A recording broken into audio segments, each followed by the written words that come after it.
membangun kota ini juga tidak bisa hanya kita-kita sendiri ini.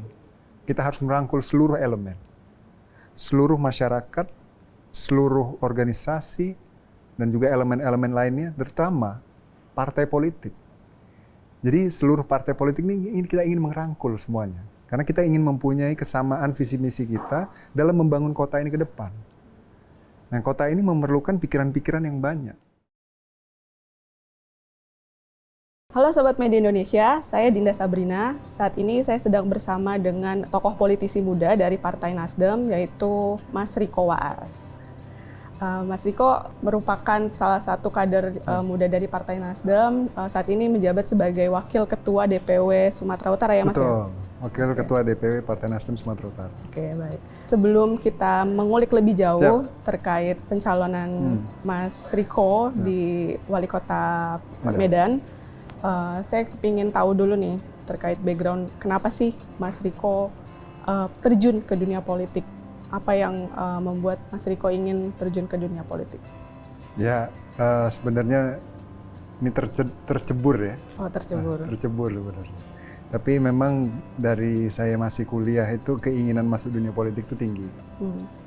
Lalu mungkin kalau boleh saya ceritakan, sebenarnya masuk ke dalam dunia politik itu masuk di tahun 2020.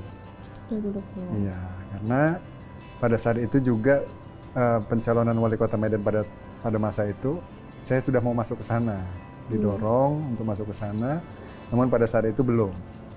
Namun kali ini lebih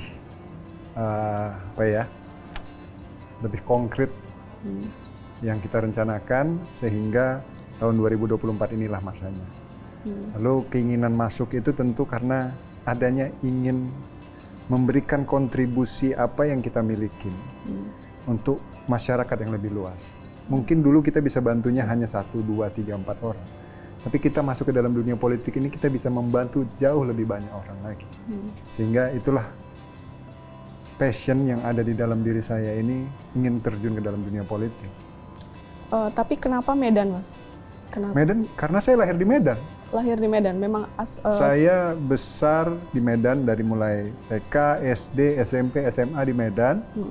Lalu saya berkuliah di Jakarta dan kembali lagi ke Medan. Jadi kalau orang Medan tuh Marsipature Hutanabe, jadi harus kembali ke Medan untuk membangun daerahnya sendiri. Surat rekomendasi dari Pak Surya Paloh itu baru diberikan kalau nggak salah 2 hari yang lalu ya Mas ya? Kemarin. Nah itu apa sih yang diharapkan oleh Partai Nasdem untuk Mas Riko supaya bisa maju? Ya tentu Pak Surya menitipkan yang juga Pak Surya ini kan juga besar di Medan. Dia kan bisa dibilang anak Medan asli.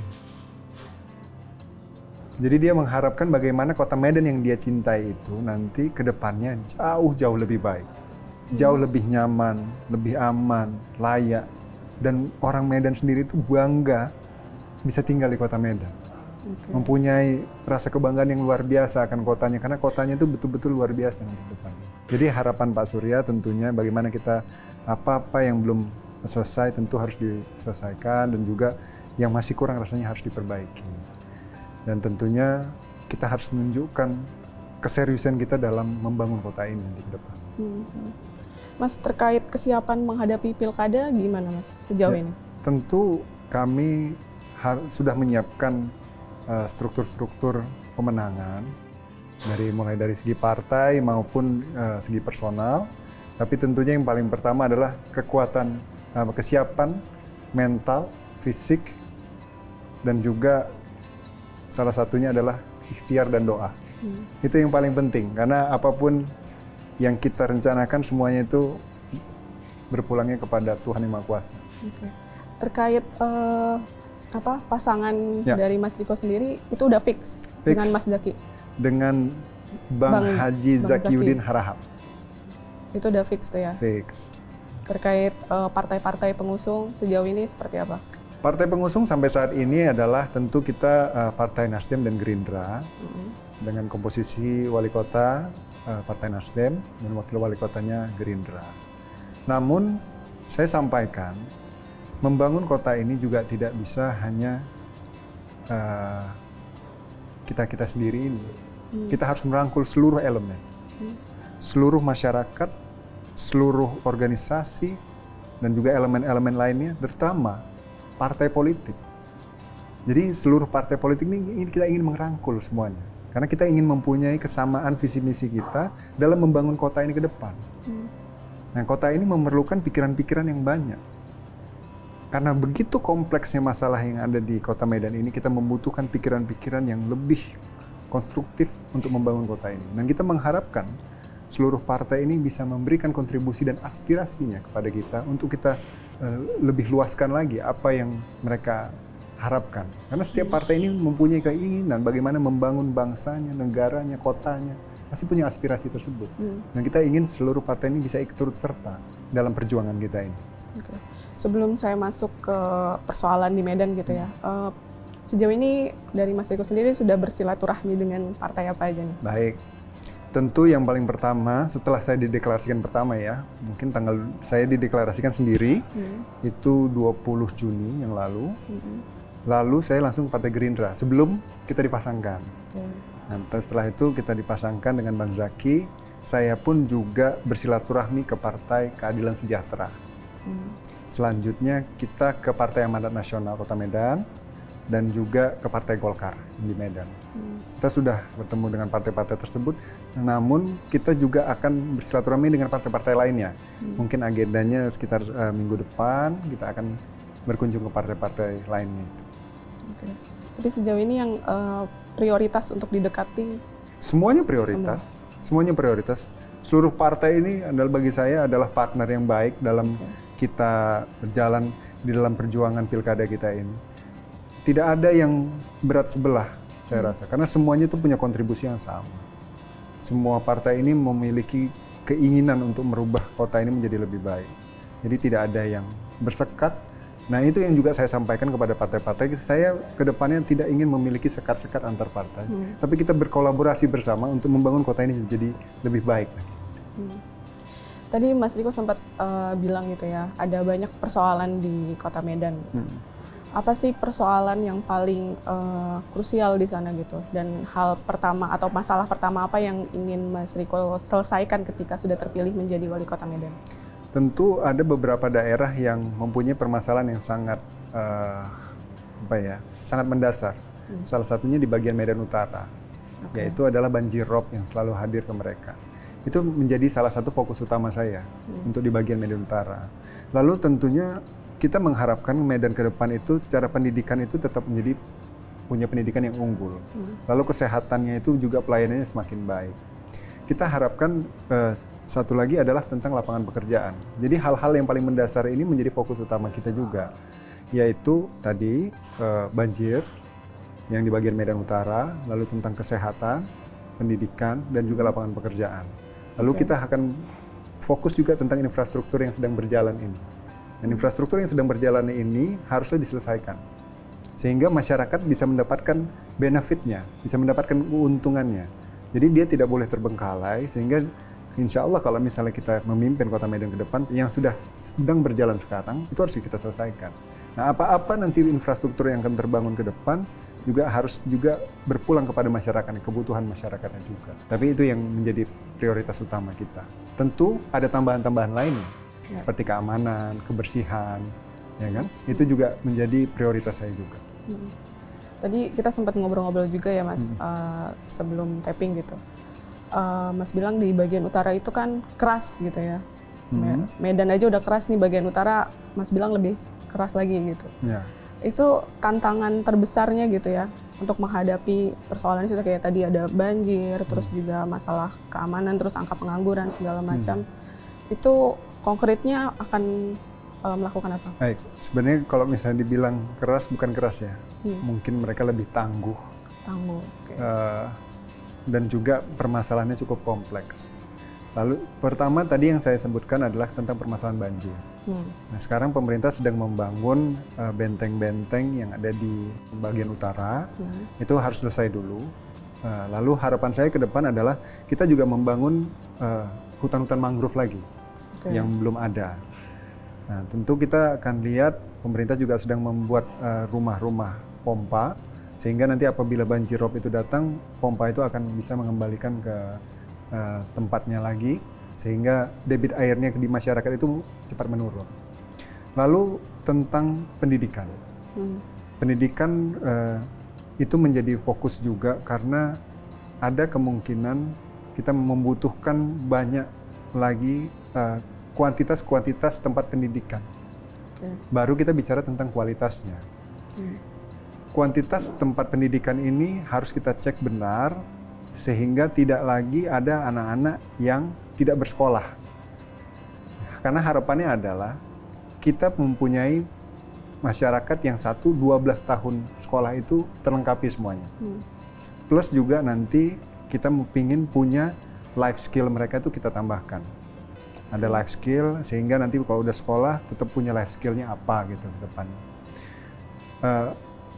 Lalu tentang kualitas sekolahnya, dari kuantitas dan kualitas sekolahnya.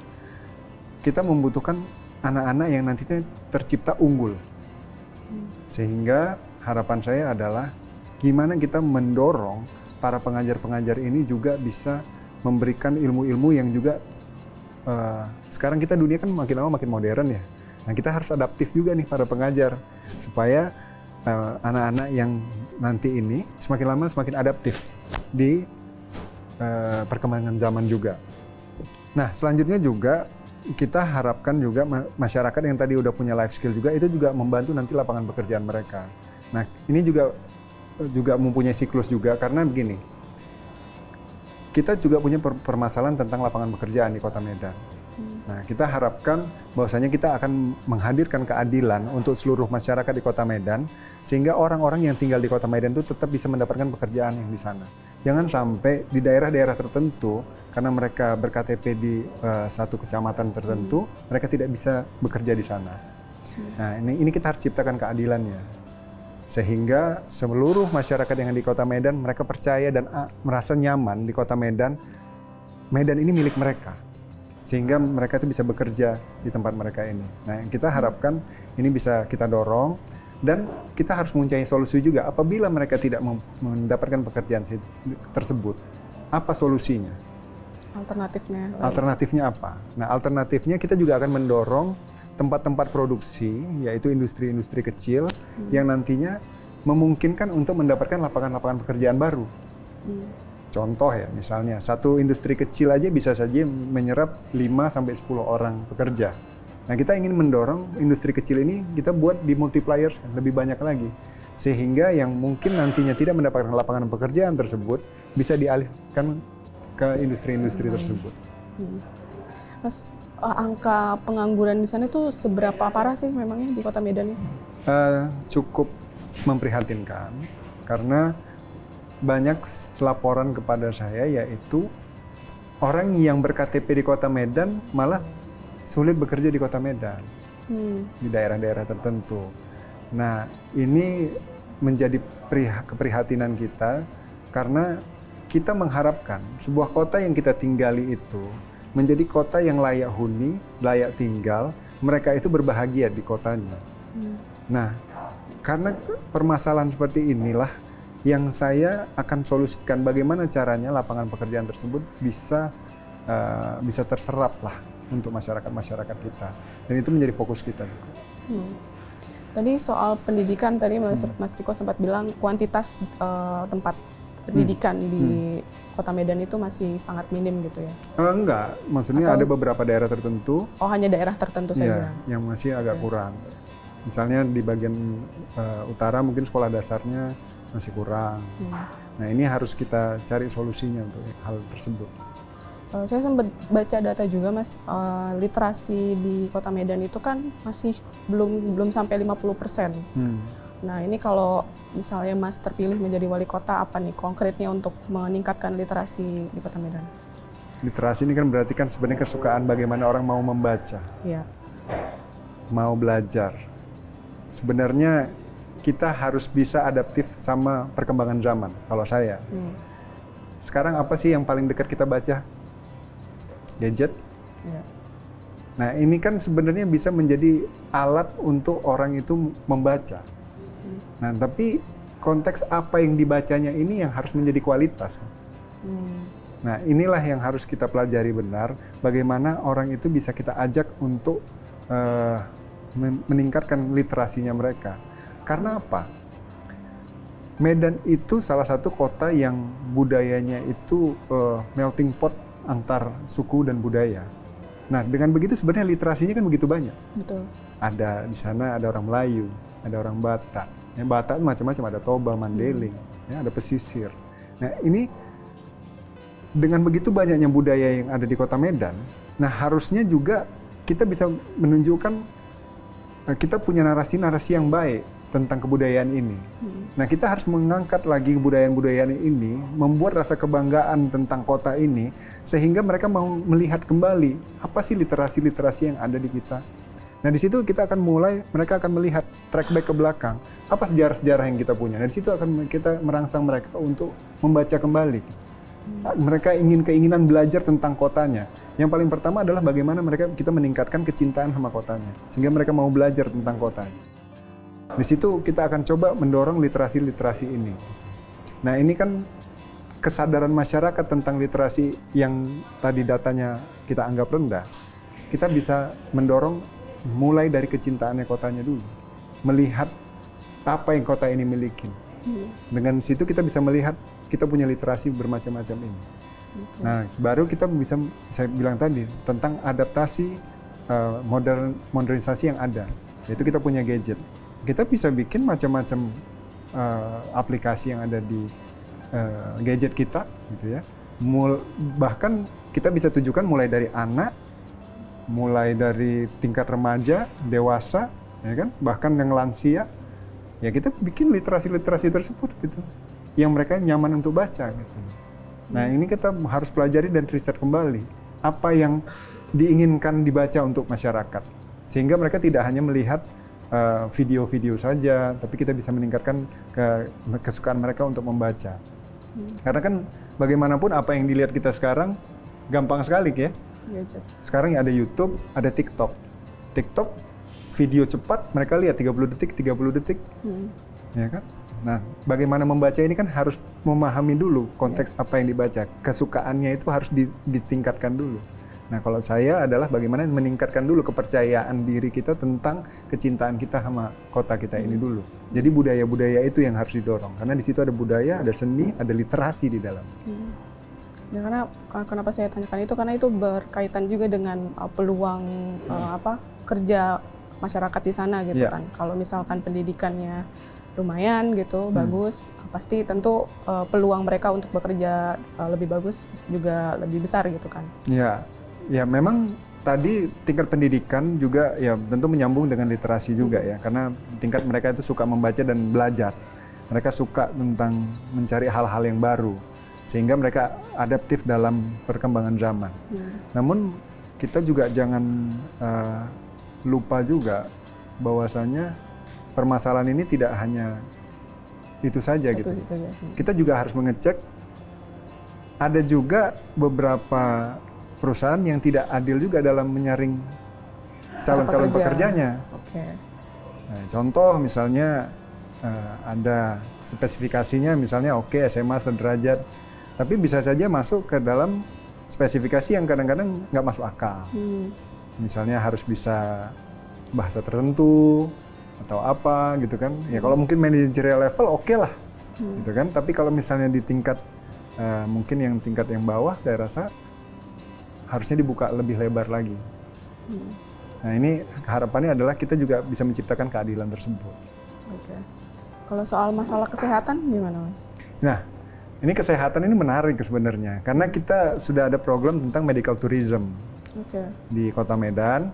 Nah, ini juga harus kita menjadi perhatian khusus, karena gini, Medan ini dekat dengan sebuah negara lain di samping Indonesia, yang dimana banyak orang-orang Indonesia ini berobat ke sana, rata-rata ke sana, dan mereka itu membawa finansialnya ke sana, bukan ke Medan.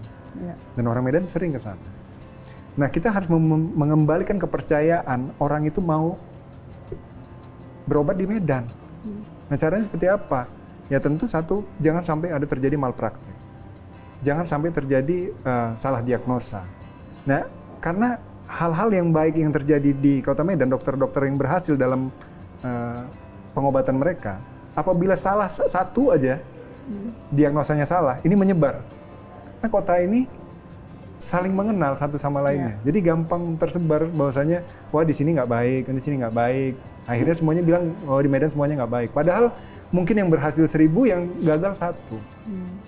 Nah, jadi kita harus mengembalikan kepercayaan tersebut. Jadi kita mengharapkan semuanya seluruh dokter juga bisa sangat teliti dan juga bisa mengembalikan kepercayaan masyarakat. Lalu tentang pelayanan. Nah, kedepannya saya mengharapkan pelayanan kita itu harus ditingkat mulai puskesmas sekalipun. Jadi pelayanan itu rasa rumah sakit. Jadi benar-benar kita dilayani mulai dari masuk, pelayanan konsultasinya, bahkan keluar betul-betul dilayani, betul-betul merasa mereka di rumah mereka sendiri. Sehingga mereka merasa percaya bahwasanya kita berobat ke Medan ini merasa nyaman. Nah, ini harus kita tingkatkan kepercayaan tersebut. Dan juga kalau misalnya nanti kita punya success story, misalnya dokter-dokter yang berhasil ya harus diviralkan. Ada dokter-dokter kenal yang ada di Medan harus diviralkan supaya orang mengenal bagaimana cara mempromosikannya. Mungkin bahasanya kalau viral itu kan kesannya gadget sekali gitu kan. Tapi harus dikenalkan ke masyarakat. Dokter A ini baik nih, dokter jantung terkenal nih. Ini dokter penyakit dalam yang terkenal. Nah, ini harus kita promosikan sehingga masyarakat itu mengenal. Nah, orang Medan itu tahu kalau misalnya ada dokter-dokter bagus di Kota Medan dan harus percaya bahwasanya mereka itu bisa mengobati dengan baik. Itu mungkin nggak Mas, masyarakat di Kota Medan itu memilih berobat di tempat lain ketimbang di daerahnya sendiri itu karena fasilitasnya yang kurang kah atau apa sih penyebabnya? Ya tentu ada beberapa tempat yang mungkin fasilitasnya harus kita dorong lebih baik lagi. Tapi sebenarnya kalau dibandingkan sama yang di luar negeri, kita juga mempunyai fasilitas yang cukup sebenarnya. Ini tinggal bagaimana kita memberikan kepercayaan bahwasanya masyarakat itu baik untuk berobat di Medan, cukup untuk berobat di Medan. Nah, tinggal kita cara merangkul mereka ini supaya nantinya masyarakat ke depan jangan lagi berobat ke luar negeri, tapi berobat saja di Medan. Oke. Mas, tadi sekian banyak ya kita obrolin soal persoalan yang ada di Kota Medan gitu. Mas Riko melihat berbagai persoalan ini apakah karena kepemimpinan yang sebelumnya itu belum terlalu maksimal dalam memimpin atau seperti apa pandangan dari Mas Riko? Pemimpin-pemimpin sebelumnya bahkan yang sekarang sudah bekerja sangat maksimal untuk progres Kota Medan ini. Kita patut apresiasi apa yang mereka telah lakukan. Tapi kota ini berevolusi, zaman kita berevolusi, makin lama makin berubah. Dan tentunya kita harus banyak hal yang mengikuti perkembangan zaman ini. Lama-lama jalan juga ada jalan yang hancur. Lama-lama lampu kita harus regenerasi juga. Jadi kan harus ada pertambahan-penambahan. Yang paling penting adalah apa yang sudah dibuat yang baik ini, yang kita pentingkan adalah bagaimana keberlanjutan yang ada. Dan itu keberlanjutan tersebut harus berefek baik untuk masyarakat. Ini yang penting. Jadi bukan kita hanya bilang yang sebelumnya kurang, ini enggak. Apa yang mereka lakukan sudah yang paling maksimal, sudah yang terbaik. Jadi tugas kita ke depan adalah bagaimana masyarakat ke depan merasakan apa efek baik yang lama tetap dirasakan oleh masyarakat. Dan apa-apa yang kurang, tinggal kita tambah atau perbaiki. Jadi harapannya adalah masyarakat ini tetap merasakan perlindungannya dari masa ke masa. Mas, pasti ada perbedaan dong dari misalnya kepemimpinan yang sekarang kan Mas Bobi gitu ya. Apa hal yang ingin Mas Riko tambal gitu dari kepemimpinan yang sebelumnya itu menurut Mas Riko di masa Mas Bobi itu kurang gitu? Saya rasa progresivitas yang ada di zamannya Pak Bobi ini sudah sangat baik ya. Hanya saja memang mungkin di akhir kepemimpinannya banyak proyek-proyek yang ada di Kota Medan mungkin masih belum selesai. Nah harapannya harus selesai. Misalnya terkait apa tuh? Ya maksudnya apa yang sudah berjalan sekarang ini kan harus kita selesaikan. Jadi kita wajib nantinya apapun yang sudah ada sekarang apabila belum selesai kita selesaikan. Akan berencana untuk berkolaborasi nggak dengan Pak Bobi Nasution? Nah begini, ini mungkin baru pertama sekali pemilihan itu gubernur dan wali kota itu bersamaan ya. Iya. Nah tentu ini menjadi pola baru tentang bagaimana pergerakan politik pilkada ini berjalan. Nah tapi tentunya ini akan melihat bagaimana partai pendukung yang si calon tersebut ada gitu. Misalnya di gubernur, kalau memang dia linear dengan yang ada di kabupaten kota, dan memang perintahnya untuk kepada calon tersebut. Nah ini kan kita harus melihat bagaimana perintah partai tersebut. Nah ini kan harus kita kembalikan kepada partai-partai pendukung kita. Nah, dengan begitu kita akan selaras dengan partai pendukungnya, karena aspirasi ini menjadi bersama. Jadi, kalaupun misalkan nanti jadi dengan Golkar gitu, berarti akan kemungkinan berkolaborasi juga dengan... Ya tentu kan saya yang sebutkan saya tadi, dia harus linear kan, dia harus sepakat, kata-katanya ini menjadi bersama gitu. Walaupun nanti kita harus melihat juga kabupaten-kabupaten lain seperti apa gitu. Nah inilah dinamisnya yang terjadi di kita ini gitu.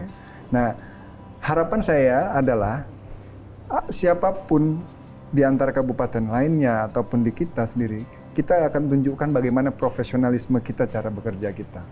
Dan kita akan menunjukkan gagasan-gagasan yang baik untuk masyarakat. Dan tentunya siapapun yang menjadi calon wali kota, bupati, gubernur, mempunyai niat yang baik untuk membangun daerahnya. Namun, jangan kita juga terkotori dengan hanya membuat stigma-stigma bahwasanya si A ini karena si begini, si B karena begini. Jangan sampai ke arah sana. Yang paling penting adalah bagaimana gagasan tersebut bisa diterima oleh masyarakat. Tentunya kita akan berbuat yang terbaik untuk masyarakat. Terus tadi belum bicara soal korupsi gitu ya. Kita tahu di Kota Medan itu lumayan parah gitu ya korupsinya. Kalau misalnya Mas Riko terpilih gitu menjadi wali kota Medan, apa yang ingin Mas Riko tawarkan untuk memberantas korupsi di... Ya, kita ingin mempunyai clean government ya. Yang namanya dari negara kita pun mulai dari tingkat atas sampai tingkat bawah kita menginginkan punya pemerintahan yang baik bekerjanya. Nah kita harus juga benar-benar bekerja secara profesional, menunjukkan nilai-nilai yang baik. Dan ini menunjukkan nilai yang baik ini juga mulai dari kitanya sendiri dan juga perangkat-perangkat yang ada di bawahnya. Nah kita ingin menjaga ini, harus membawa diri kita ini kembali lagi tentang bagaimana kita ingin membangun bangsa dan negara kita. Kembali lagi kita ini anak-anak bangsa yang sedang berjuang memperbaiki kotanya. Lihatlah negara kita ini yang sedang berjuang. Bagaimana sedihnya kita, bagaimana masyarakat kecil kita yang sedang merana.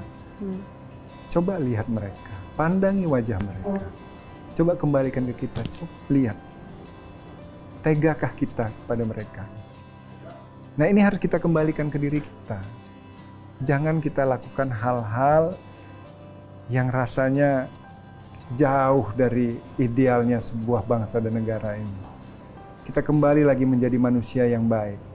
Kita kembali lagi bagaimana kita ini mempunyai sebuah utopia tentang negara kita ini yang luar biasa, nyaman tinggalnya, cantik tempatnya, orang berdatangan untuk memberikan apresiasi, datang wisatawan untuk datang ke kota kita, berbangga mereka datang di kota ini. Kita harapkan seluruh perangkat yang ada ini mempunyai keinginan untuk merubah bersama. Dan kita benar-benar harus merangkul itu semua. Dan tentunya apabila terjadi hal-hal yang kita tidak inginkan, tentulah kita harapkan hukum harus berjalan dengan baik. Kita harus memberikan punishment yang baik juga. Punishment yang bisa memberikan pembelajaran untuk masyarakat. Dan dengan Bang Zaki optimis bisa Sangat. menyelesaikan itu semua. Nah syukurnya saya dengan Bang Zaki itu sangat klop. Jadi kami rasanya berdua ini sudah pengen bekerja saja ini tentang bagaimana saling mengisi kepemimpinan ke depan. Memang kita membutuhkan proses tersebut ya, saling pengenalan. Tapi rasanya begitu ketemu langsung klop gitu. Kita langsung bisa membagi bagaimana porsi apa yang saya harus masuk, ya porsi beliau. Jadi syukurlah, saya rasanya kolaborasi ini bisa terjadi. Berarti optimis banget pasti menang nih di Wali Kota Medan? Begini, seluruh calon tuh harus optimis. Oke. Dia bisa memenangkan kontestasi ini. Karena kita memang diciptakan harus didorong itu untuk mempunyai pikiran bagaimana caranya bisa memenangkan hati masyarakat. Kita harus meyakini bahwasanya program yang kita bawa ini bisa diterima masyarakat. Nah, inilah bagaimana cara kita akan bisa merangkul seluruh pihak dan mereka bisa meyakini bahwasanya yang dipilih itu yang layak. Saya sebutkan bahwasanya seluruh orang yang mencalon ini baik. Tapi kalau misalnya dia memilih saya, kan nggak mungkin saya larang. Ya tentunya ini kan bagaimana cara kita merangkulnya. Ya. Bagaimana berkomunikasi ini. Nah ini juga yang nantinya pasti menjadi pikiran masyarakat, oh seperti inilah calon kita ke depan. Seperti inilah sosoknya. Kita misalnya ada punya pilihan A, B, atau C. Masyarakat tinggal menilai, oh si A seperti ini, si B seperti ini, si C seperti ini. Kalau misalnya dia sukanya sama si B, ya saya nggak bisa melarang juga. Ya tinggal bagaimana saya mengkomunikasikannya. Supaya saya suka sama saya. Ya rasa kita harus bermain dengan cara fair, dengan baik, karena kita ingin membangun kota ini dengan baik juga. Oke. Mungkin terakhir ada yang ingin Mas Riko sampaikan gitu, terutama untuk masyarakat Medan. Ya terutama masyarakat Medan, saya mengharapkan tentu nanti kita mau maju pilkada ini. Kita sudah selesai pilpres, kita sudah selesai, calon presiden yang terpilih sudah ada. Kita tinggal memilih kepala-kepala daerah. Dan tentunya kepala-kepala daerah ini tentu yang langsung menyentuh kepada masyarakat. Dan harapannya adalah tingkat partisipasinya harus baik juga. Karena memilih pada masa pilkada ini, tentulah mereka sudah turut serta untuk membangun bangsa ini. Itulah partisipasi pertamanya. Untuk membangun bangsa ini, ikutlah memilih. Nah, dengan begitu kita bisa mempunyai kontestasi yang sehat. Dan harapan saya adalah kontestasi ini juga tidak dinodai dengan cara-cara yang buruk, dengan isu-isu yang saling menjegal. Kita harus berkontestasi dengan baik, dengan fair, dengan tangguh, yang sama-sama anak Medan ini harus tangguh kan. Jadi saya harapkan kontestasi bisa berjalan dengan baik, dengan rasa yang nyaman, dan juga harus aman. Oke, baik. Mungkin itu aja Mas Riko. Siap. Sukses selalu, sehat-sehat terus. Semoga pencalonannya bisa lancar. Terima kasih semuanya. Mudah-mudahan perjalanan kami ini selalu dalam lindungan Tuhan Yang Maha Kuasa. Amin. Oke, baik. Itu aja Sobat Media Indonesia, percakapan dengan salah satu politisi muda dari Partai Nasdem, Mas Riko Waas. Sampai ketemu di wawancara berikutnya.